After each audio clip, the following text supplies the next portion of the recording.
নিশ্চয়কৈ আইচেংফা ক'ব লাগিব যে তীৰ্থনগৰী হাজো আচলতে হিন্দু মুছলমান বুদ্ধ ত্ৰিবেণী সংগম বুলি কোৱা হয় আৰু সমন্বয়ৰ মিলনভূমি বুলি কোৱা হয় যিটো স্থানক এই স্থানৰ পৰাই সেই সমন্বয়ৰ বাৰ্তা লৈ সেই সমন্বয় এনাৰ্জীডাল গঢ়িবলৈ বা মজবুত কৰিবলৈ আছুৱে যি সমন্বয় যাত্ৰা উলিয়াইছিলে 1952 চনৰ পৰাই আজিলৈকে সেই যাত্ৰা চলি আহিছে। পহিলা মাঘৰ প্ৰথমটো দিনত সেই সমন্বয় যাত্ৰা হয়, য'ত এইটো স্থানৰ পৰা হয়গ্ৰীৱ মাধৱ মন্দিৰলৈ আমি বৰ্তমান পুৱামক্কাত যিহেতু আছোঁ, পুৱামক্কা সেই দৰগাহৰ আমি মূল তোৰণৰ ওচৰত আছোঁ আৰু সেই তোৰণৰ সন্মুখ ভাগৰ পৰাই হয়গ্ৰীৱ মাধৱ মন্দিৰলৈ এই সমন্বয় শোভাযাত্ৰা হয়, য'ত নেকি বাৰেৰহণীয়া কৃষ্টি সংস্কৃতি দেখিবলৈ পোৱা যায়। অসমৰ প্ৰতিটো জাতি জনগোষ্ঠীৰ সাজপাৰ পৰিধান কৰি ইয়াত লোকসকলে অংশগ্ৰহণ কৰে আৰু এয়া আমি দৃশ্যাংশ দেখুৱাইছোঁ এই মুহূৰ্তত হয়গ্ৰীৱ মাধৱ মন্দিৰৰ যিগৰাকী দলৈ আৰু এই পুৱামক্কাৰ যিগৰাকী খাদিম দুয়োৰে মাজত অৰ্থাৎ বিনিময় হৈছে, এই মুহূৰ্তত আলিংগন হৈছে, দুয়োগৰাকী বন্ধুত্বসুলভ যি আলিংগন সেয়া কৰিছে। তাৰ সমান্তৰালকৈ তেওঁলোকে বাৰ্তা কৰিছে, অৰ্থাৎ ইজনে সিজনৰ যি পতাকা সেয়া সলনি কৰিছে আৰু হিন্দু মুছলমানৰ যি ঐক্যতা যি সমন্বয় সেয়া আচলতে এক প্ৰতীকী ৰূপত দেখুৱাবলৈ বা ইয়াৰ পৰাই যাতে সেই সমন্বয় যিডাল জৰি সেয়া মজবুত হয় সেয়া দেখুৱাবৰ বাবে এক প্ৰকাৰ আছুৱে এই বিশেষ কাৰ্যসূচী গ্ৰহণ কৰিছিল আৰু আজিও সেই কাৰ্যসূচী চলাই অহা হৈছে। ধৰ্মীয় যি সংকীৰ্ণতা আছে সেই ধৰ্মীয় সংকীৰ্ণতাৰ ঊৰ্ধত থাকি শান্তি সম্প্ৰীতি আৰু সমন্বয়ৰ বাণীৰে মানৱ সমাজক যাতে একেগোট কৰিব পাৰি তাৰ উদ্দেশ্যেৰে এই বিশেষ সমন্বয় যাত্ৰা আৰু ইতিমধ্যে সেই যাত্ৰা আৰম্ভ হৈছে। পুৱামক্কাৰ তোৰণৰ সন্মুখ ভাগৰ পৰা আমি দৃশ্যাংশ দেখুৱাইছোঁ, য'ত অংশগ্ৰহণ কৰিছে আছুৰ মুখ্য উপদেষ্টা ডক্টৰ সমুজ্জ্বল কুমাৰ ভট্টাচাৰ্যী, তাৰ সমান্তৰালকৈ যিগৰাকী সভাপতি আছে, সাধাৰণ সম্পাদক আছে, সাধাৰণ সম্পাদকগৰাকী।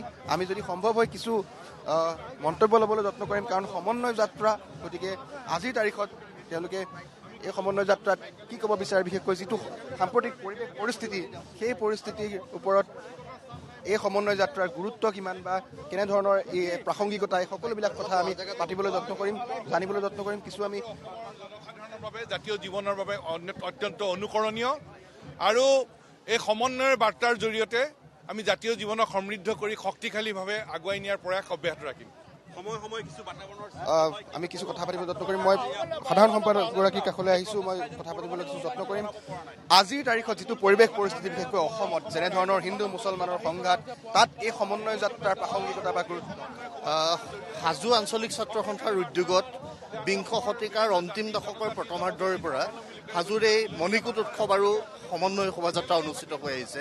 লক্ষ্য এটাই, সাম্প্ৰদায়িক চিন্তা পৰিহাৰ কৰি জাতি জনগোষ্ঠী জনজাতি সকলো ধৰ্মাৱলম্বী লোকৰ সমন্বয়ৰে সৈতে অসমে জাতিটোক শক্তিশালী ৰূপত গঢ়ি তোলা আৰু বিশ্ব দৰবাৰত এটা শক্তিশালী জীয়া জাতিৰ ৰূপে প্ৰতিষ্ঠা কৰা আমাৰ লক্ষ্য।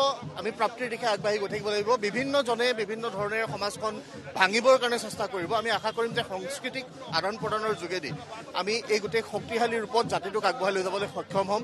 আমাৰ বাবে জাতি প্ৰথম, ধৰ্ম দ্বিতীয় হ'ব লাগে। আমি সকলোকে সেই সংকল্পৰে আগবাঢ়ি যাবৰ কাৰণে আহ্বান জনাইছোঁ।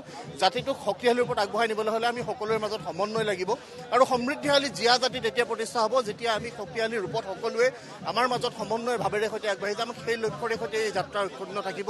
আহিব লগা দিনতো এই আমাৰ যি পদক্ষেপ, এই পদক্ষেপলৈ ৰাইজৰ অভিভাৱকত্ব আমি কামনা কৰিছোঁ। নিশ্চয়কৈ ধন্যবাদ জনাইছোঁ। মই অকণমান আপোনাৰ সৈতে কথা পাতিম। আজিৰ তাৰিখত, আজিৰ প্ৰেক্ষাপটত অসমত যিটো পৰিৱেশ পৰিস্থিতি দেখিছে, বিশেষকৈ ৰাজনীতিয়ে ভাগ ভাগ কৰে, সংস্কৃতিয়ে বা সমন্বয় আনে, গতিকে এই সমন্বয় যাত্ৰাত আজি যিটো পৰিৱেশ আপুনি অসমত দেখিছে কিমান এই প্ৰাসংগিক বুলি? সংস্কৃতিয়ে সমাজ তৰে আৰু ৰাজনীতিয়ে সমাজ ভাঙে, সেইটো মই কোৱা কথা নহয়। আগৰ পৰাই কথাবিলাক চলি আহিছে আৰু সেইটোৱে আজি বিগত 3টা বছৰ মণিকূট উৎসৱত মই অংশগ্ৰহণ কৰি আহিছোঁ। এই যিটো সমন্বয় বাৰ্তা, আমাৰ যি সাতাম পুৰুষীয়া ঐক্য সংস্কৃতি আৰু আমাৰ যি বন্ধুত্ব, সদায় আমি একেলগে আছিলোঁ আৰু অনাগত দিনতো একেলগে থাকিম, এই বস্তুটোৱে যাতে প্ৰতি বছৰে এটা বাৰ্তা যায় অসম তথা সমগ্ৰ ভাৰতবৰ্ষলৈ। গতিকে এই যিটো বাৰ্তা সদায় যাতে অটুট ৰাখক আমাৰ বন্ধুত্ব ভাৱ, আমাৰ ককাই ভাই যি আমাৰ সম্বন্ধ সদায় যিটো থাকে সদায় আগলৈ থাকক, সেই ভগৱন্তৰ ওচৰত প্ৰাৰ্থনা কৰিবলৈ সদায় ইয়ালৈ আহোঁ।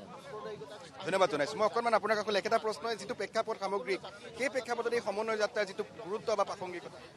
পোনপ্ৰথমে সকলোকে ভোগালী বিহুৰ হিয়া ভৰা ওলগ যাচিছোঁ। আচলতে বৰ্তমান সময়ত যিটো সাম্প্ৰদায়িক সংঘৰ্ষ হৈ থাকে আমাৰ সকলোৰে মাজত ভাৰতবৰ্ষতে, সেই সময়খিনিত এনেকুৱা এটা সমন্বয় যাত্ৰাটো আচলতে শলাগ ল'বলগীয়া। সেইকাৰণে সদৌ অসম ছাত্ৰ সন্থা আৰু হাজো আঞ্চলিক ছাত্ৰ সন্থাৰ এইটো খুব ধুনীয়া এটা পদক্ষেপ। হিন্দু কি মুছলমান একে আল্লাৰ ফৰমান, আচলতে এই সমন্বয় যাত্ৰাটোৱে সেইটো প্ৰমাণ কৰি দিয়ে। আৰু আজি যেনেকৈ পুৱামক্কাৰ পৰা আমাৰ পঞ্চতীৰ্থলৈ সকলোৱে ইমান ধুনীয়াকৈ ৰেলী কৰি যায়, ইমান সকলোৱে মিলা প্ৰীতিৰে এই অনুষ্ঠানটো মানে সকলোৱে অনুষ্ঠানটো কৰে, সঁচাকৈ শলাগ ল'বলগীয়া। আৰু লগতে মোকো যে ইমান ধুনীয়া এটা অনুষ্ঠানলৈ তেওঁলোকে নিমন্ত্ৰণ জনাইছে, তাৰ বাবে বহুত বহুত ধন্যবাদ জ্ঞাপন কৰিছোঁ। নিশ্চয়কৈ এয়া হৈছে পৰিৱেশ। আমি সেই পৰিৱেশ দেখুৱাই গৈছোঁ, তাৰ সমান্তৰালকৈ কিছু কথা পাতিবলৈ যত্ন কৰিছোঁ। সমুজ্জ্বল দা, যদি সম্ভৱ হয় আমি কিছু সমুজ্জ্বল দাৰ সৈতে কথা পাতিবলৈ যত্ন কৰিম। পৰিৱেশ বিশেষকৈ দেখুৱাই যাম, যি বাৰেৰহণীয়া সমন্বয় শোভাযাত্ৰা মন্তব্য ল'ম, কিছু কথা পাতিবলৈ যত্ন কৰিম, বিশেষকৈ পৰিৱেশ দেখুৱাই যাবলৈ যত্ন কৰিম। মই সমুজ্জ্বল দা আপোনাৰ কাষলৈ আহিছোঁ। আজিৰ প্ৰেক্ষাপটত বিশেষকৈ যিটো সময়ত ৰেজাউল কৰিমৰ দৰে ব্যক্তিৰ মন্তব্যক লৈ অসম তোৰপাৰ লাগিছিলে, ধুবুৰী, শিৱসাগৰ এনেধৰণৰ প্ৰসংগ, তাৰ মাজত আপোনালোকে যিহেতু এই সমন্বয় যাত্ৰা 1992 চনৰ পৰাই কৰি আহিছে, কিমান প্ৰাসংগিকতা বুলি ভাবে এই সমন্বয়? 36 বছৰ ধৰি হাজোৰ মণিকূট উৎসৱৰ লগত সংগতি ৰাখি এই সমন্বয় শোভাযাত্ৰা উলিওৱা হৈছে। 36 বছৰ ধৰি শক্তিশালী বাৰ্তা সমাজ জীৱনক, আৰু হাজোৱে দেখুওৱা এই যিটো পদক্ষেপ, এইটো সমগ্ৰ অসমৰ জাতীয় জীৱনৰ কাৰণে অনুকৰণীয় আৰু শক্তিশালী বাৰ্তা একদম স্পষ্ট যে অসমৰ বিভিন্ন জাতি জনজাতি জনগোষ্ঠী ধৰ্মাৱলম্বী লোকেৰে গঠিত আমি খিলঞ্জীয়া মানুহ একেলগে আছিলোঁ, একেলগে আছোঁ আৰু একেলগে আগবাঢ়ি যাম। আৰু অসমত কোনো সাম্প্ৰদায়িকতাৰ স্থান নাই, ইয়াত কোনো মৌলবাদীৰ স্থান নাই, ইয়াত কেৱল খিলঞ্জীয়াবাদৰহে স্থান আছে। আৰু সেইবাবে সাম্প্ৰদায়িক শক্তিসমূহকো আমি কঠোৰভাৱে সকীয়াই দিব খোজোঁ যে ইয়াত অসমত সাম্প্ৰদায়িকতাৰ স্থান নাই, ইয়াত মৌলবাদীৰ স্থান নাই, কেৱল খিলঞ্জীয়াবাদেৰেহে অসমৰ জাতীয় জীৱন আগবাঢ়ি যাব। আৰু এই চিন্তাৰে জাতীয় জীৱনক সমৃদ্ধ কৰি শক্তিশালীভাৱে আমি আগুৱাই যাম। নিশ্চয়কৈ ধন্যবাদ জনাইছোঁ। পৰিৱেশ দেখুৱাই যাম, যিগৰাকী দলৈ আছে, আমি দলৈ কাষলৈ আহিছোঁ। সমন্বয় যাত্ৰা হাজোৰ এই মাটিৰ পৰা এটা আচলতে মেছেজ যায় বা বাৰ্তা যায় সমগ্ৰ অসমলৈ, দেশখনলৈ, যে ঐক্যতা যিডাল এনাজৰী বান্ধোন, সেয়া আপুনিও দীৰ্ঘ বছৰ ধৰি এই সমন্বয় যাত্ৰাৰ সৈতে জড়িত। আজিৰ তাৰিখত বা আজিৰ প্ৰেক্ষাপটত যি পৰিৱেশ অসমত, এই সমন্বয় যাত্ৰাই কেনেকৈ তাক সহায় কৰিব বুলি ভাবে? এই সমন্বয় যাত্ৰাটো এটা গোটেই পৃথিৱীৰ কাৰণে বিশ্বৰ কাৰণে এটা আদৰ্শ। আৰু এনেকুৱা সমন্বয় যাত্ৰা বোধহয় মই জনাত ক'তো হোৱা নাই, অকল হেৰিতে আছে, অকল মানে হাজোতে আছে। আৰু এইটোৰ কাৰণে আমি আছুক ধন্যবাদ জনাইছোঁ, আৰু তেওঁলোকে আছুক ধন্যবাদ জনাইছোঁ। আৰু আছুৱে এইটো হেৰি কৰি আছে, পাতি আছে। আৰু আমিও এই ধৰণে খাদিম আৰু মই প্ৰত্যেক বছৰে হেৰি পৰামৰ্শ পৰা হাজো মাধৱ মন্দিৰ তালৈকে এইটো এটা সমন্বয় দিছোঁ। ইয়াত আমি খিলঞ্জীয়া লোকসকলৰ স্বাৰ্থ ৰক্ষাৰ কাৰণে এইটো এটা আৰম্ভ হৈছে। এইটোৱে আমাক দেখুৱাই দিয়ে যে আমাৰ এটা কিমান সাম্প্ৰদায়িকতাটো এনেকৈ এটা এগেইনষ্টে আমি যুঁজি আছোঁ, সেইটোকে বুজায়। নিশ্চয়কৈ ধন্যবাদ জনাইছোঁ। যিগৰাকী খাদিম আছে, সেই খাদিমগৰাকীৰ সৈতেও আমি কিছু কথা পাতিবলৈ যত্ন কৰিম, বিশেষকৈ সমন্বয় যাত্ৰা। কাৰণ বছৰ প্ৰায় 36 বছৰ অতিক্ৰম কৰিছে সমন্বয় যাত্ৰাই, আৰু এটা বাৰ্তা বা এটা মেছেজ গোটেই সমাজখনলৈ বা সমগ্ৰ বিশ্বখনক দিয়া হয় যে যি বিষয়টো লৈ সংঘাত বা যি বিষয়টো লৈ সাম্প্ৰদায়িক যি পৰিৱেশ পৰিস্থিতি আমি দেখিবলৈ পাওঁ, যি বিষয় লৈ আচলতে ৰাজনীতি হয়, এই সকলোবিলাকৰ ঊৰ্ধত থাকি যে দুয়ো হিন্দু মুছলমান একলগ হৈ যিটো সমন্বয় এনাজৰী, সেই বাৰ্তাটো আচলতে তেওঁলোকে দিবলৈ যত্ন কৰে। এই বিশেষ মণিকূট যাত্ৰা বা যি সমন্বয় যাত্ৰা, প্ৰথমটো কাৰ্যসূচী তেওঁলোকৰ এই সমন্বয় যাত্ৰা। গতিকে আমি কিছু পৰিৱেশ দেখুৱাইছোঁ, তাৰ সমান্তৰালকৈ যিগৰাকী খাদিম আছে, আমি খাদিমগৰাকীৰ কিছু মন্তব্য ল'বলৈ যত্ন কৰিম, জানিবলৈ যত্ন কৰিম। মই কিছু কথা পাতিম আপোনালোকৰ সৈতে আজিৰ তাৰিখত সমন্বয় যাত্ৰাৰ যিটো প্ৰাসংগিকতা বা গুৰুত্ব। কাৰণ আপোনালোকৰ হাজোতেই এই বিশেষ সমন্বয় যাত্ৰা অনুষ্ঠিত হৈ আহিছে পূৰ্বৰ পৰা। এই সমন্বয় যাত্ৰা সদৌ অসম ছাত্ৰ সন্থাই 1992তে আৰম্ভ কৰিছিলে, আৰু 36 বছৰ পাৰ হৈ 35 বছৰ ভৰি দিছে। আমাৰ এই সমন্বয় যাত্ৰাৰ যিটো ভিৰ, এই ভিৰে প্ৰমাণ কৰি দিয়ে যে আমাৰ হাজো পুণ্যতিথি হাজো, ইয়াত কোনো জাতিভেদ নাই, আমি এক হৈ কাম কৰি আছোঁ আৰু কৰি যাম।